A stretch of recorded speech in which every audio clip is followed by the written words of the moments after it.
to cause pus-forming infections. They are cocci that grow in clusters. Um, so, na mga skin infections, osteomyelitis, pneumonia. So, daghan siya cause. And then, there are less virulent na mga uh, species. Your staph epidermidis, they are only if infecting the IV drug users or with those with catheters or prosthetic heart valves. And then for Staphylococcus saprophyticus, they cause UTI, especially in reproductive age sa women. Unya, um, so they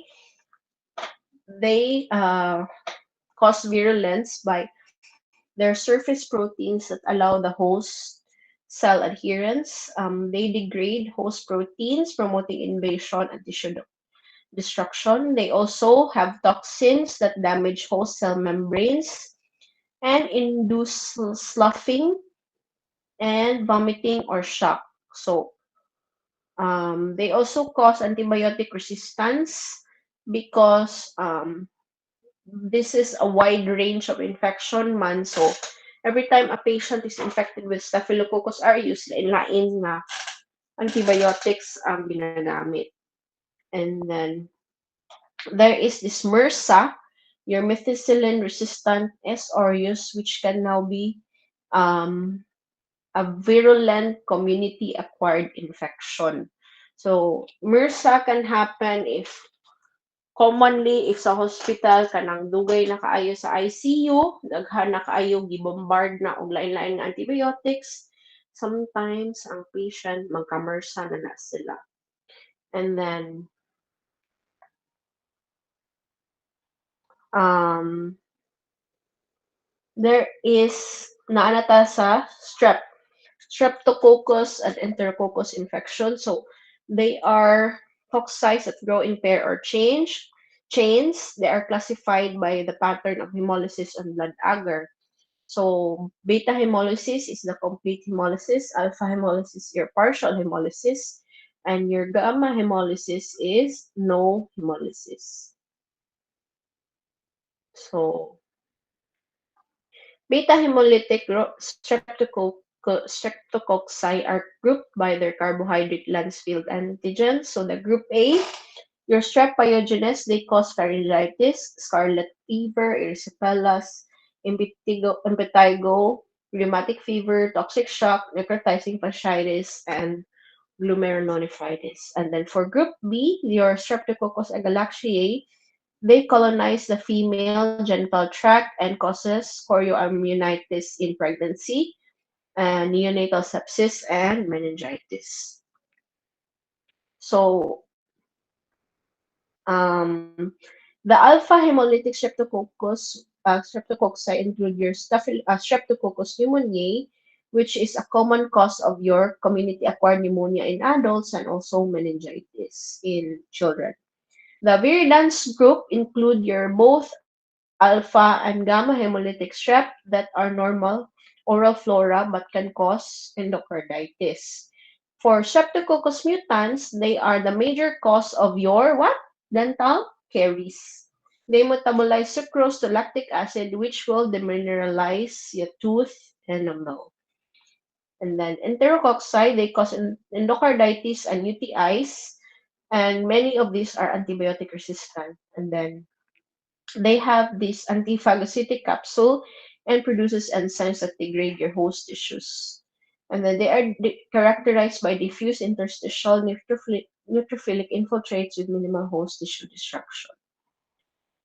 So they include virulence will include capsules that resist phagocytosis, such as your pyogenes and your pneumoniae, and then M proteins that inhibit complement activation, like your pyogenes, and then exotoxins that causes fever and rash and scarlet fever, and pneumolysine, which destroys your host cell membranes and damages the tissue.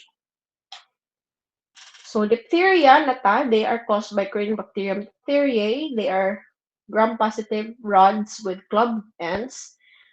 They are passed through aerosol or through skin exudates. They are life-threatening disease characterized by an oropharyngeal fibrinous suppurative exudate.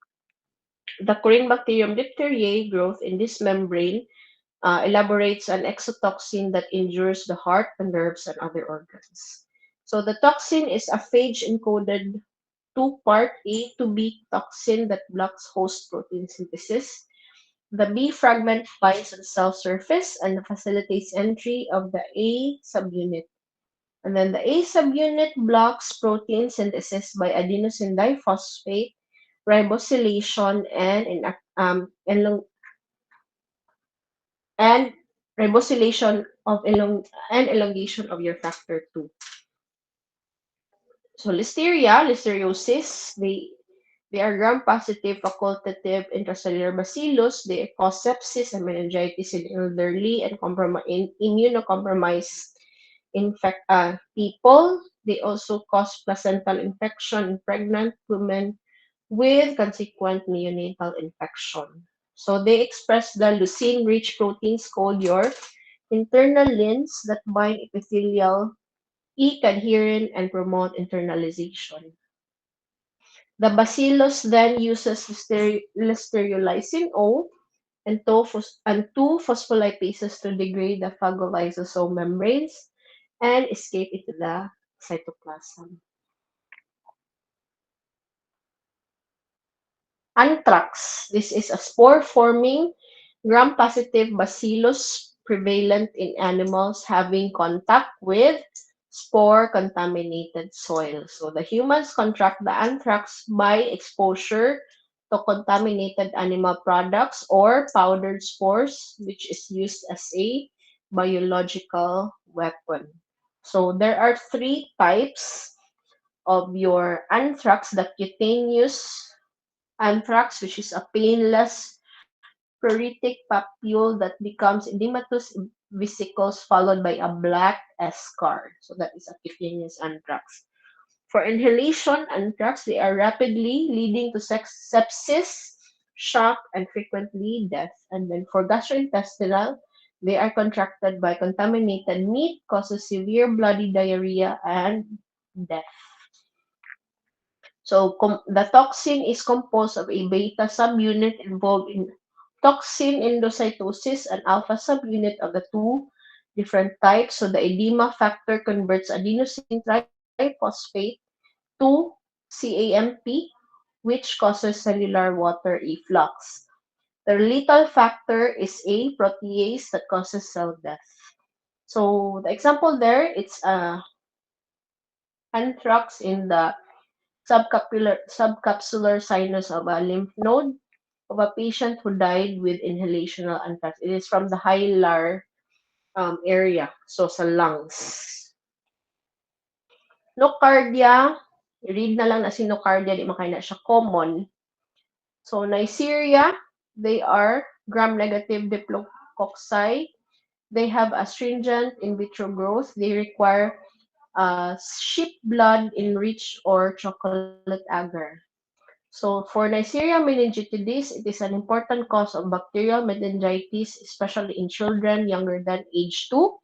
And there are 13 different serotypes. So the bacteria will colonize your oropharynx and then spread by respiratory droplets. So the meningitis occurs when people encounter serotypes to which they are not previously immune. So, such as in college dorms or military barracks. And then the Neisseria gonorrhoeae is the second most common sexually transmitted bacterial infection in the United States. So, for Neisseria gonorrhoeae, um, the first common is chlamydia man STI. The second most common is your gonorrhea. They cause symptomatic urethritis. So, the patient will present with painful urination with penile discharge. So usually yellow or greenish na siya nga penile discharge nga mas daghan siya than the usual. And then for women, it is often asymptomatic but it can lead to PID or your pelvic inflammatory disease. Can also lead to infertility and ectopic pregnancy. For disseminated adult infection, so they can cause septic arthritis and hemorrhagic rash. And then neonatal infections will cause blindness and rarely sepsis. So the virulence factors include a capsule that inhibits opsonization and antigenic variation to escape the immune response. So they have an adhesive pili, katong you mentioned earlier sa intro, no? Undergoing genetic recombination. They have an outer membrane adhesive OPA proteins, which is so called because they make colonies opaque, which which will undergo a 5 nucleotide frame shift. And then the host defects in complement leads to more severe infections.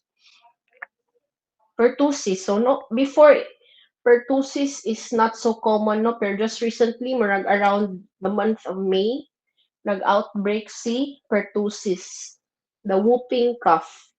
This is caused by your Bordetella pertussis, which is a gram-negative Coccobacillus.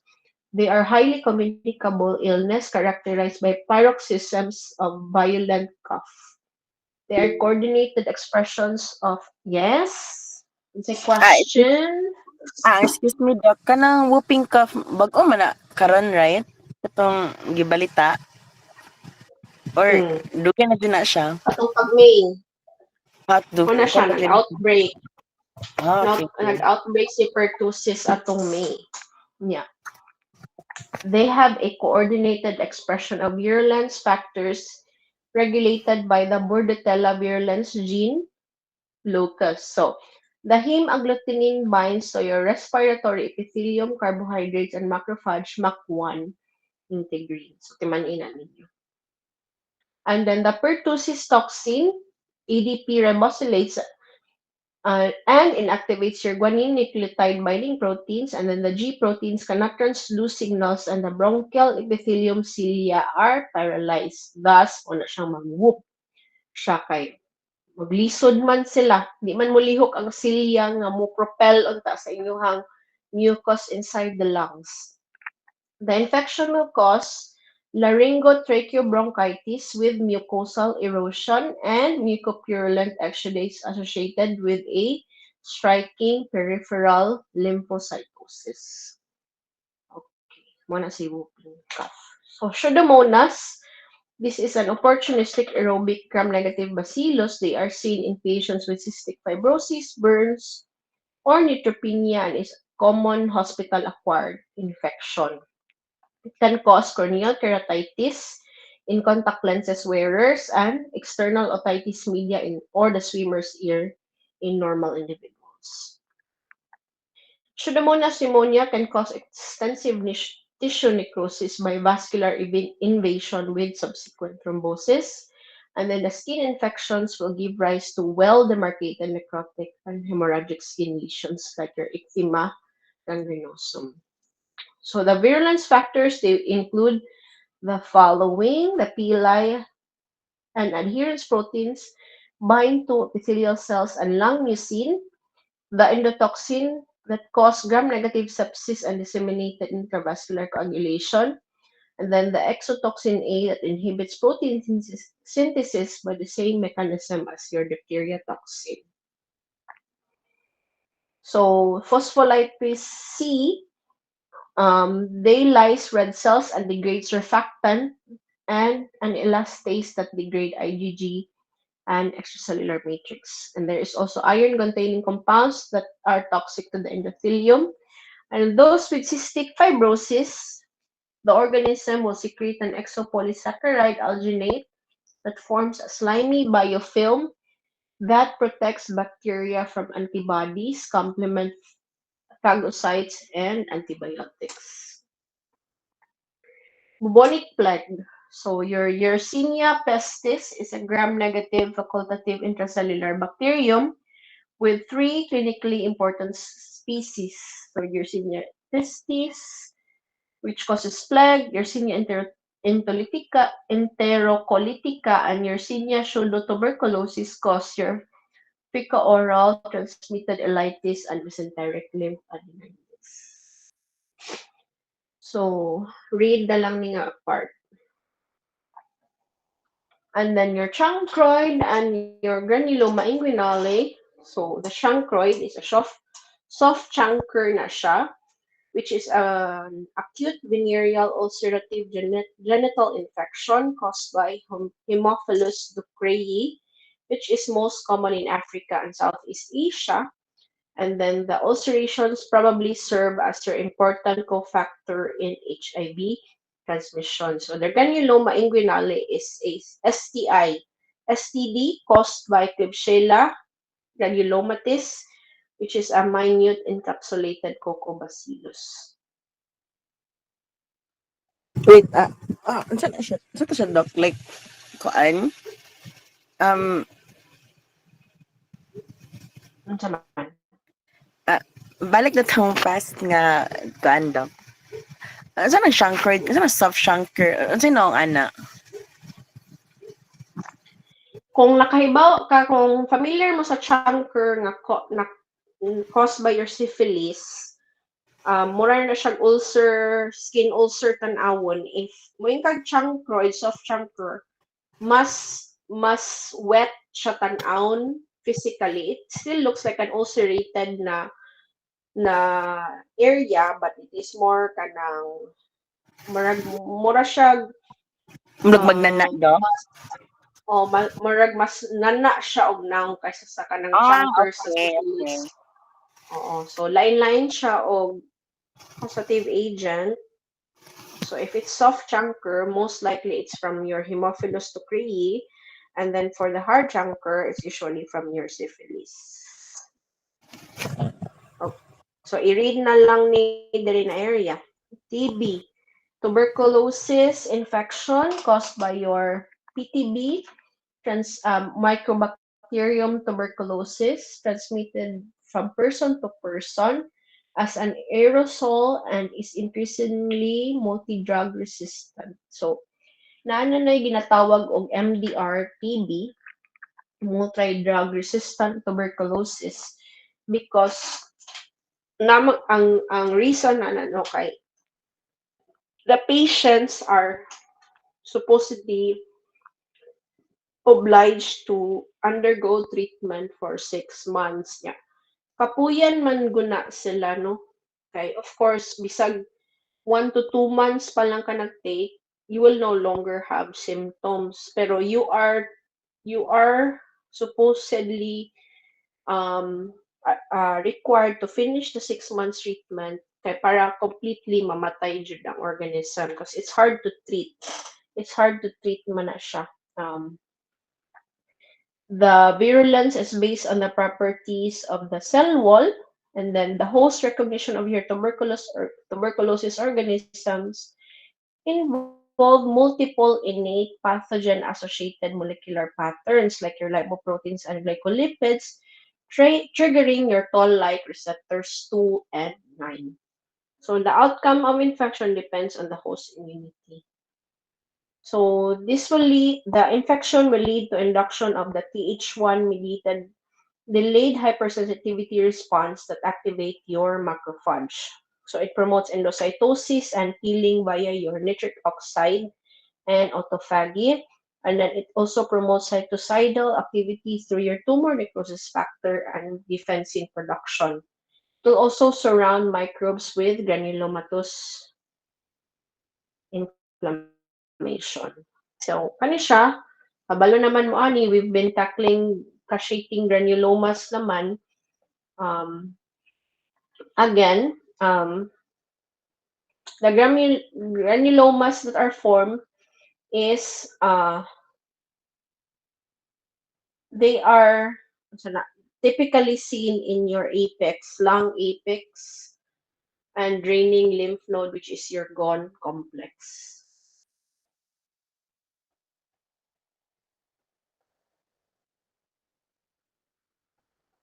So the 5% of the primary infections are symptomatic, with lobar consolidation, hilar adenopathy, and pleural effusion. So rarely, there is a hematogenous spread of the TB, which can lead to TB meningitis and sometimes systemic miliary tuberculosis. More than 50% of these patients with severe immune deficiency will have extrapulmonary involvement. So that is your granulomas there. So secondary tuberculosis, they occur in previously exposed hosts, classically involving the lung apex. So if immunity wanes, the infection can reactivate to produce communicable disease with substantial morbidity and mortality. So classically, because of prior T cell sensitization, there is more tissue damage with apical pulmonary cavitation and increased systemic manifestations with low-grade fever, night sweats, and weight loss. So HIV associated with an increased risk of tuberculosis due to diminished T cell immunity. So if na-expose na mo sa ward sa Soto, sa Vicente Soto Hospital, there is a ward there for TB patients. Naay uban na nila nga naapoy HIV. Kay again, daghan naman og opportunistic infections that can happen if you have HIV. So, diagnosis of TB can be made by identifying the acid-fast bacilli via tissue or sputum or culture and your PCR. Muna siya, yaks kay no, cavitary tuberculosis. So Mycobacterium avium complex, these are common environmental bacteria causing widely disseminated infections in immunocompromised hosts characterized by abundant acid-fast organisms within the macrophage. And then your leprosy, these are caused by your Mycobacterium leprae affecting your skin and peripheral nerves with deformities na siya. So the the mode of transmission is still inhalation of respiratory droplets. The M. leprae are phagocytosed by your pulmonary macrophage and will disseminate via your hematogenous route, so via the blood. However, they replicate only in cooler tissues of the periphery.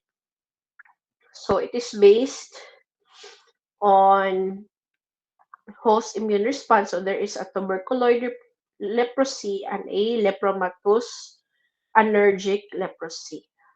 So, i-read na lang na si lepromatous o si tuberculoid. Syphilis, so muna na siya si chancre. So, sakit ka siya tanaw, no? This is caused by your Treponema pallidum, transmitted venereally or transplacentally. The Th1 delayed type hypersensitivity response with your macrophage activation appears important in reigning in the infection, but can also be the cause of the disease. So, primary syphilis, about 3 weeks after contact, there is a firm, non-tender raised red lesion, which is your chancre, forms in your penis, cervix, vaginal wall, or anus that will heal without therapy. Treponemes are plentiful, visualized with silver or immunofluorescent stains at the chancre surface. There is exudates composed of your plasma cells, macrophage, and lymphocytes with proliferative and arteritis. Treponemes will spread via lymphohematogenous route throughout the body even before the chancre appears. So secret. Chancre will contain an intense infiltrate of plasma cells with scattered macrophage and lymphocytes. So again, before ma-appear si chancre, it's spread na siya. In secret. So like your secret love life. So mahibong na lang ka, no, naka-secret love life. Eventually, mogawas na siya as chancre. Dili na siya. Your secret love life will no longer be a secret. And then your secondary syphilis, they occur about 2 to 10 weeks later, about 75% sa mga wala nag-treat. So they are usually due to the spread and proliferation of your spirochetes in skin, including your palms and soles and your mucocutaneous tissues, especially in the mouth. So in ana, yaks kayo again. So the superficial lesions with erosions are painless and they contain the infectious spirochetes. So the mucocutaneous lesions will show plasma cell infiltrates and obliterative in arteritis. So naay lymphadenopathy, naay mild fever, body malaise, and weight loss. Sunod, si tertiary Sharon naman, wala pag jud ka ka-realize ni ambot na gid ka og tertiary. So, this occurs one-third in untreated patients after a long latent period of more than 5 years. So, naanay cardiovascular involvement sometimes, or no, mostly di ay, kay more than 80%, they will result in aortitis, which is due to the end arteritis of the aortic vasa vasorum, and the aortic root and arch aneurysm and aortic valve insufficiency. So, the neurosyphilis, they can be symptomatic, um, tabes dorsalis, meningovascular disease, diffuse brain parenchymal disease, or your so-called general paresis, or they can also be asymptomatic, like naana siya sa inyong CSF abnormality lang with pleocytosis or increased protein and decreased glucose. The benign tertiary syphilis is associated with necrotic rubbery masses, which are called gumas, due to delayed type hypersensitivity to the organism, which will form in various sites like your bone, your skin, and your oral mucosa. Ako like, thank you. Okay. So the gumas, they have centers of coagulated necrotic materials and margins composed of plump palisading macrophage and fibroblasts surrounded by a large number of mononuclear leukocytes, chiefly your plasma cells. So kani siya is in the liver nagtubo ang guma. They are stained blue caused by your tertiary syphilis. So the hepatic lesion of the guma is also known as your hepar lubatum. Okay. And then for congenital syphilis, they occur when the mother has your primary or secondary syphilis. So there is an intrauterine or a perinatal death that will occur in 50% of untreated cases. So the early infantile congenital syphilis will include nasal discharge, a bullous rash with skin sloughing. There is hepatomegaly, skeletal abnormalities, and um, diffuse lung or liver fibrosis that can also occur. For the late or the tardive congenital syphilis, they include notched central incisors, deafness, and interstitial keratitis with blindness or your Hutchinson triad. Ah, kagwapo eh. Saro naman sa no, dili nimo mailhan eh, nanang face, dili ka matingalay, okay ra siguro ni liwat, ra siguro siya siyang mama. Dili, jud no, dili gyud siya, dili nimo maingon-ingon nana. It's congenital syphilis gyud siya. Very characteristic. So, the serologic test, they are used to measure antibodies reactive with your T pallidum.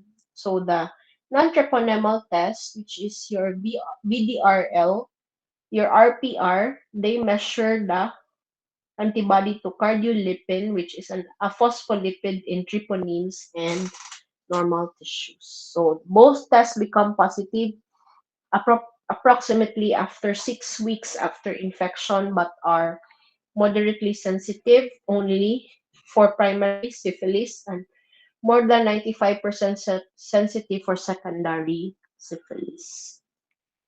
So non-treponemal tests may become negative with time or with treatment, but the treponemal ones remain positive and are very sensitive for the tertiary and the latent syphilis. Okay, let's take a break. Few more slides. Mahuman na din nato, guys. Provided na inyong basahon tong uban na akong ingon na reading assignment na lang. Okay? Few more slides. 10-minute break. I have to talk to my patient.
Okay.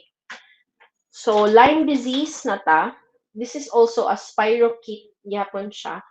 This is caused by your Borrelia burgdorferi, transmitted from your rodents by the Ixodes ticks. So they evade your antibody-mediated immunity through your antigenic variation. So the bacterium does not make. Unsa na? Unsa na? Katong pang Jerusalem, may patient katong examination Oh, i-attach na siya sa iyahang kuan, sa iyahang preempt kay dili pa man na nako fill upan og di mahuman yung labs. Thank you. So the bacterium does not make your toxins. Rather, the pathology associated with infection is due to your host immune response. So the distinctive feature is your Lyme arthritis, which is an arthritis resembling the ones you can see in lupus. So 3 stages. Stage 1, the spirochetes multiply at the site of the tick bite, causing erythema, often with a pale center. So that is your erythema chronicum migrans, and then fever, and then lymphadenopathy. Stage 2, few months after, weeks to months after, the spirochetes will spread via your blood, causing secondary skin lesions, lymphadenopathy, migratory joint and muscle pain, then cardiac arrhythmias, and meningitis. And then years after, the chronic and occasionally destructive arthritis, this is less common and will also have encephalitis and polyneuropathy. The organisms normally reside in niches with low oxygen tension, like your intestine, vagina, and your oral recesses. So they cause disease when they disproportionately expand. So Clostridium difficile colitis following antibiotic treatment or when introduced into sterile sites, and then environmental, ay sorry.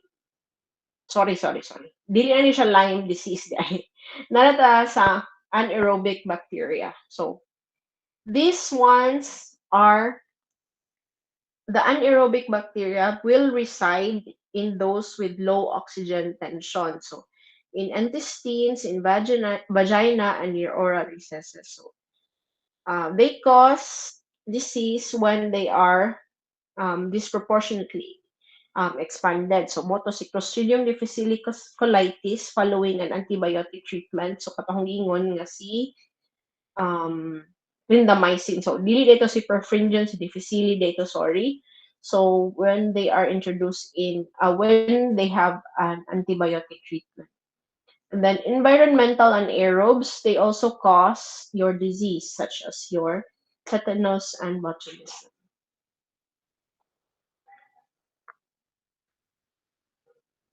So, naay mga abscesses caused by your anaerobes. Read na lang ni siyang nga part. Ito, reading if able to have coffee to work. Ako like call.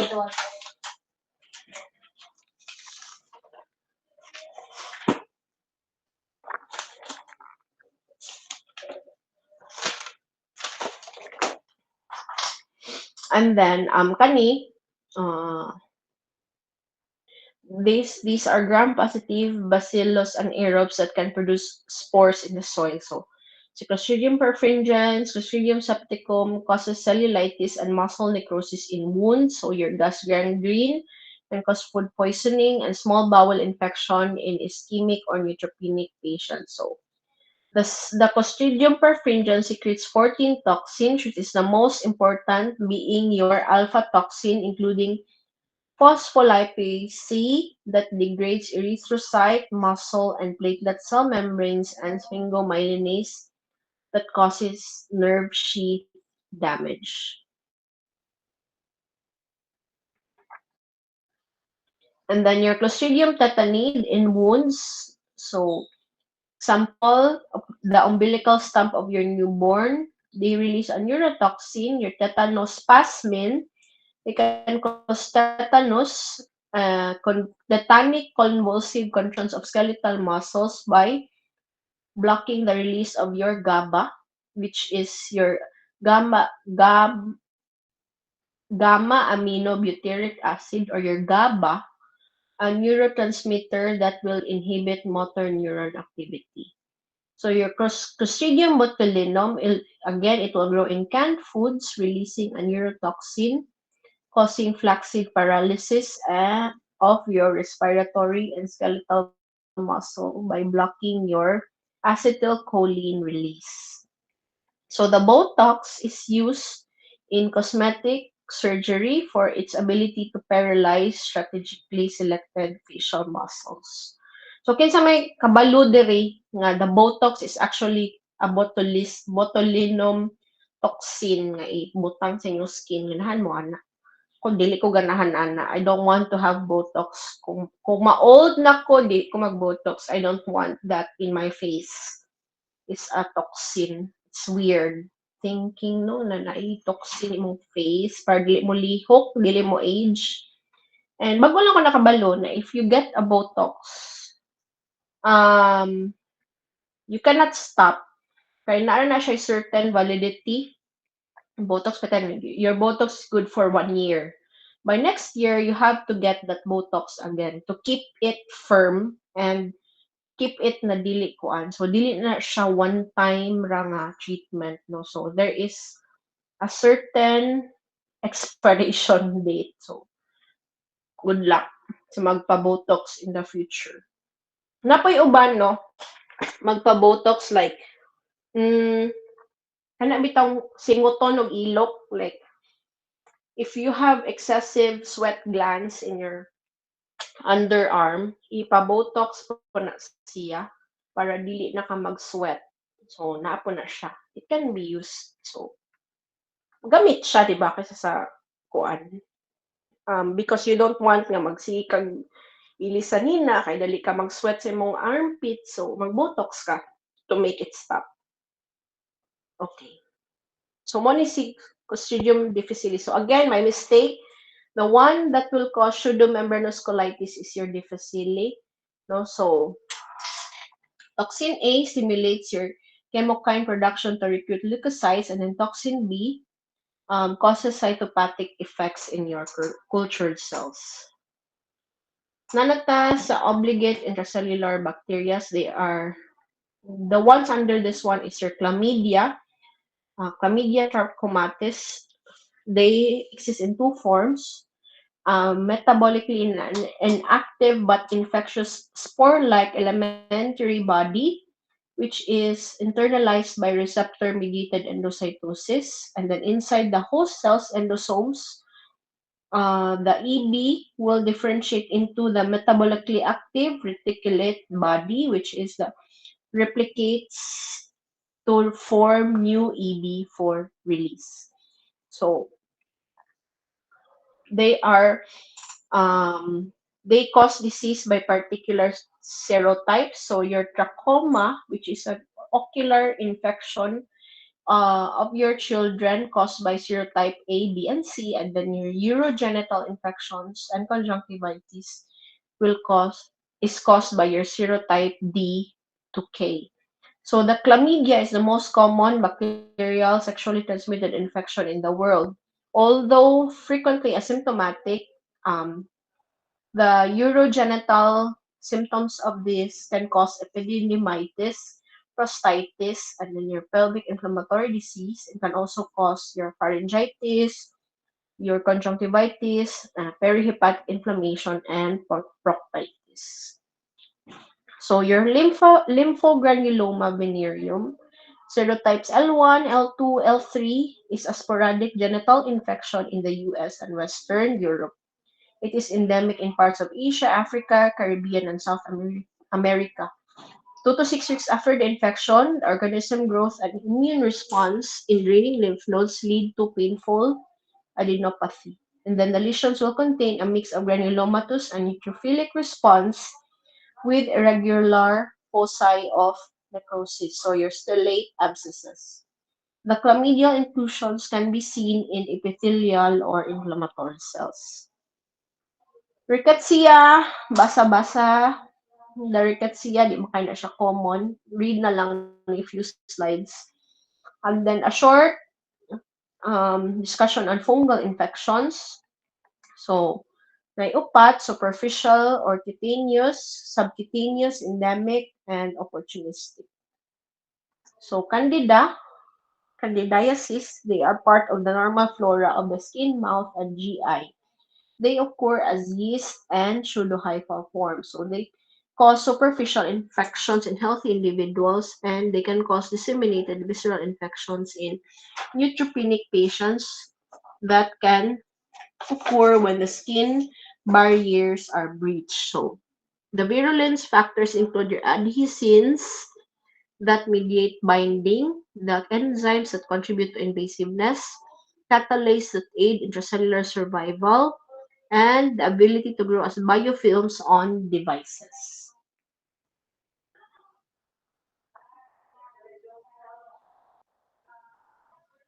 Okay, 5 minute break.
Okay.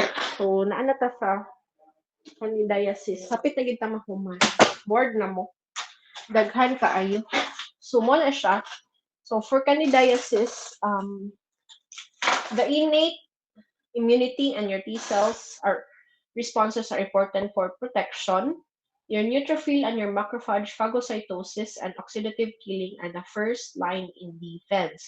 So these are induced as a Th17 response after a candida toxin and then promotes interleukin 6 and 23 production. So the yeast will form uh, yeast forms induce a protective Th1 response.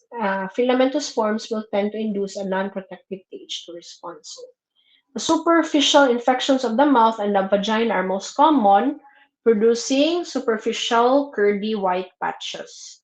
The chronic mucocutaneous candidiasis will occur in persons with AIDS, with defective T cell immunity, or with polyendocrine deficiencies. The severe invasive candidiasis will occur via bloodborne dissemination in neutropenic persons, typically microabscesses, and are surrounded by areas of tissue necrosis. So, kaning the rest of the fungal, i-read na lang ninyo. Okay? And then a few of the parasitic, so malaria.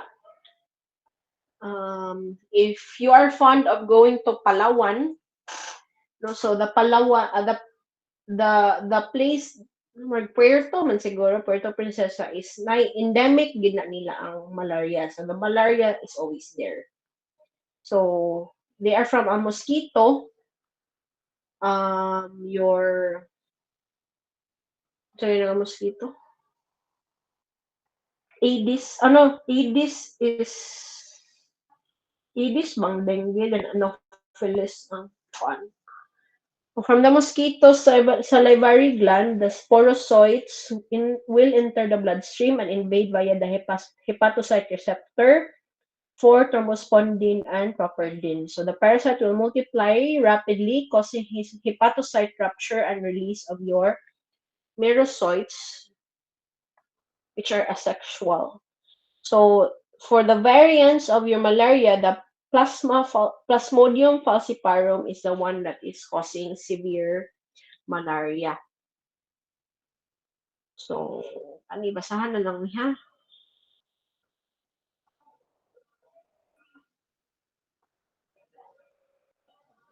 So here, there are several people that have a resistance to malaria. So, katong na sickle cell because irregular man ang ilahang shape. So, they lessen malaria severity by reducing parasite proliferation and increasing erythrocyte clearance by your macrophage. And then, if you have also absence of Duffy blood group antigen, it prevents Plasmodium vivax binding to your erythrocytes. Di lagi ka malaria pero mamatay mo kag something else. Babesiosis, these are Babesia microti. So, this will cause multi-cross formation in the red blood cells.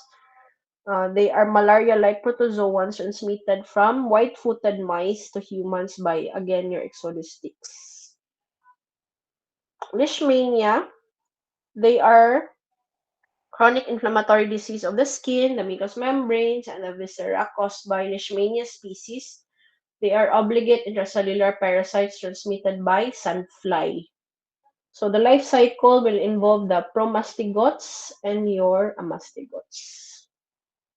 O, read na lang nila part. Unya. Leishmaniasis, so the virulence, no, more man dyan siya important sa pathong aside, your lipophosphogycan or promastigotes activate your complement C3b deposition on the parasite surface and increase phagocytosis. It will inhibit your complement action by preventing membrane attack complex assembly. Then your glycoprotein 63 and promastigotes will bind fibronectin to promote promastigot adhesion to macrophage.